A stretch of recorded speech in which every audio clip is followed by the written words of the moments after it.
¿Qué tal? ¿Cómo están? Bienvenidos al vuelo. Con estas palabras, Marcelo Ebrard, canciller mexicano, confirmó el asilo político otorgado por su país a la familia de Pedro Castillo. Y en el tema del asilo a la familia de quien fuera el presidente depuesto, ¿permanecen las negociaciones? ¿Lo han aceptado? ¿No? El asilo ya se les concedió porque están en territorio mexicano, es decir, están en nuestra embajada. Y cuando están en la embajada, pues les concedes el asilo. Es una decisión independiente, soberana de México. Ahora lo que se está negociando, que sería el salvoconducto para que si desean salir, lo puedan hacer y venir a México, si así lo desean. Pero están en territorio mexicano porque es nuestra embajada. Muy bien, y para comentar esta noticia de última hora, estamos con Miguel Ángel Rodríguez Macay, exministro de Relaciones Exteriores, a quien agradezco su presencia en Al Vuelo. ¿Qué tal, Miguel Ángel? ¿Cómo está? Raúl, muchas gracias por la invitación.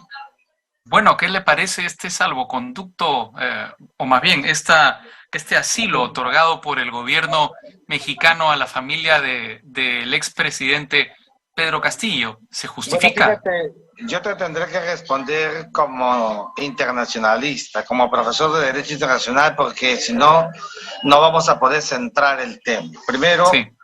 El asilo, Raúl, es una institución del derecho político internacional de derechos humanos y es una prerrogativa del gobierno del Estado que quiera otorgar el asilo, en este caso México. Acabo de escuchar en la buena nota que has pasado que decía que están en territorio de México, refiriéndose a la embajada. Sí. No es verdad. La embajada no es territorio de México. La embajada es la sede, la misión diplomática y no tiene soberanía. Sí tiene el principio de inviolabilidad de la misión diplomática, que es un tema distinto. Lo cierto y claro es que nadie puede entrar a la embajada, eso sí.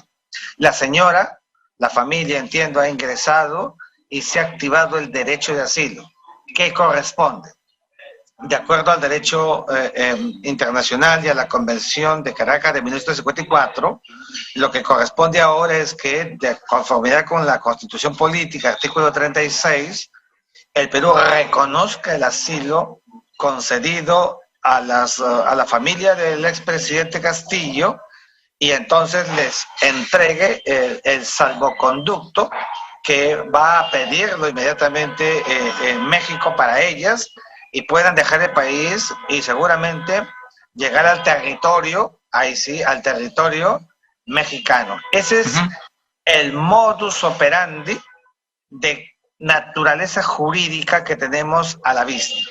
De acuerdo. Ahora, frente a este sistema, digamos, de asilo, que además es una antigua institución que se ha practicado mucho en América Latina, un continente de dictaduras, y que tiene además en el caso de Aya de la Torre uno de los grandes referentes para el derecho internacional, visto entre otros por la Corte de la Haya, si no me equivoco, hay varios aspectos interesantes a revisar. En primer lugar, ¿se justifica que el gobierno de México le otorgue un asilo a Lilia Paredes, tomando en cuenta que no es una perseguida política, sino una persona investigada por la justicia? La naturaleza del asilo supone que quien lo concede, Raúl, tiene sus visiones, sus ópticas, sus percepciones de a quién lo concede. Y entonces, claro, la señora Lilia Paredes efectivamente tiene una imputación aquí en el Perú, pero ella, para el gobierno de México, es una perseguida, hay un acto persecutorio. Para la justicia peruana, está evadiendo a la justicia. Mira la diferencia. Entonces, tenemos que mirarlo así porque es la única forma de entender la naturaleza del asilo. No, es lógico, porque es lógico que califique el país de destino, porque el país de origen normalmente no reconocerá la persecución política. Mira tú, mira el ejercicio. Si ella, estando en su casa, hubiera sido detenida, ya no se activaba el asilo, porque le hubiera pasado la misma suerte que a su esposo. Entonces, porque quien está detenido, ya es reo en cárcel, en la circunstancia que esté, ya no puede activarse el asilo. Entonces, El asilo, le explicaba a algunos alumnos temprano, en verdad que en el fondo, como es una institución jurídica de eminente carácter político, puede concederse, mira lo ancho del asilo, al demonio, a Satanás, como al santo, al arcángel, porque la percepción que tenga el Estado que lo concede es lo relevante y no del Estado persecutor, que es el caso peruano. Claro. Por eso estamos ahora con un caso de asilo que el gobierno peruano tendrá que evaluar y decidir qué cosa le concederá el salvoconducto para que deje el país, tal como has recordado el caso de Aya La Torre, cuando el gobierno no le concedió salvoconducto. Claro. Estuvo 2 años en la embajada. Casi 5 años. Y casi no pudo dejar perdón. la embajada diplomática, la embajada de Colombia. De Colombia. Entonces, son escenarios que estamos ventilándolos, mirándolos. Uno dice, y yo entiendo cuando se dice lo siguiente, pero ella no es política y no es una perseguida política. Es que ya no es eso lo relevante para México. ¿Qué es relevante para México? Que ella está en una situación de vulnerabilidad, que el asilo son derechos humanos. Entonces la percepción de México es que ella es objeto de hostilización, sí. Es objeto digamos, de una persecución con acto de ensañamiento. Entonces esa percepción mexicana lo ha llevado a activar el asilo, que en estos momentos seguramente la Cancillería debe estar evaluando. Si el Perú no concede la entrega del salvoconducto con el rigor del derecho internacional, significará que Perú no está actuando de acuerdo con los tratados internacionales vigentes sobre la materia. Pero subrayo, pero será un acto soberano del Perú no conceder el salvoconducto y tendrá que permanecer en la embajada de México. Si da el salvoconducto, como sabes, Raúl, con ese documento caminarán por las calles hasta el aeropuerto y nadie podrá detenerlas hasta que puedan llegar a buen recaudo en el territorio mexicano.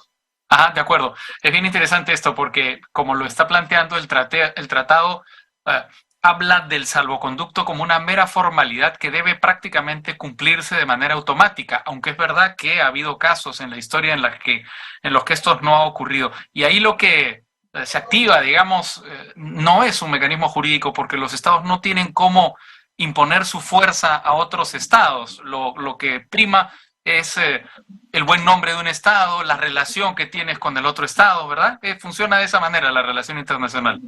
Yo tendría que decirte colega de derecho internacional, porque lo que acabas de decir es exacto. Mira, y le pasa al refugio y le pasa a la extradición también, que siendo figuras jurídicas, instituciones jurídicas, al final terminan siendo muy políticas. Lógico. Y esas son las determinaciones que a veces no se entienden. Entonces, fíjate tú, se mira el asilo desde el ámbito del derecho positivo. Pero el tratado dice que no encaja porque no son realmente perseguidos políticos, cuando la naturaleza del asilo es humanitario en el fondo y hay un ánimos de protección, en este caso a la familia de un expresidente de la República, para la que, según México, están en una completa circunstancia de vulnerabilidad. De acuerdo. ¿Qué debería hacer el gobierno peruano? ¿Qué debería hacer la Cancillería? ¿Qué sugeriría usted?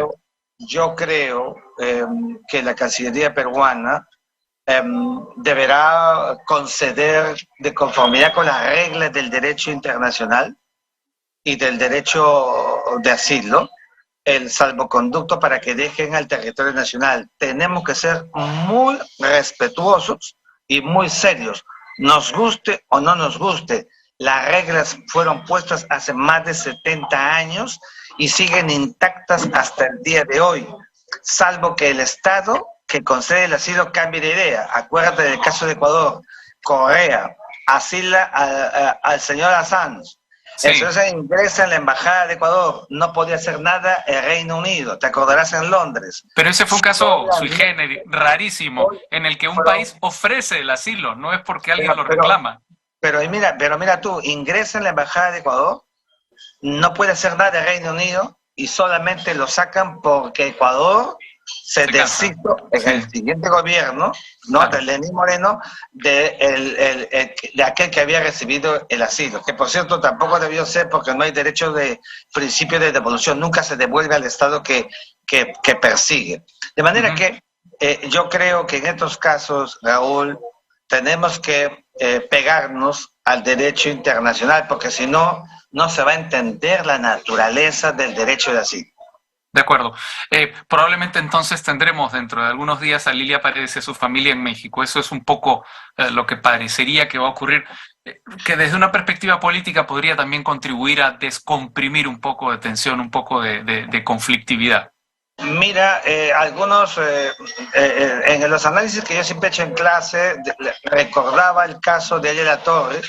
La gente venía a Lima y nadie iba a ver a Odría, todos iban literatos, grandes personajes iban a la embajada a ver a Ayala Torre, entonces le quitó toda la política nacional a Odría.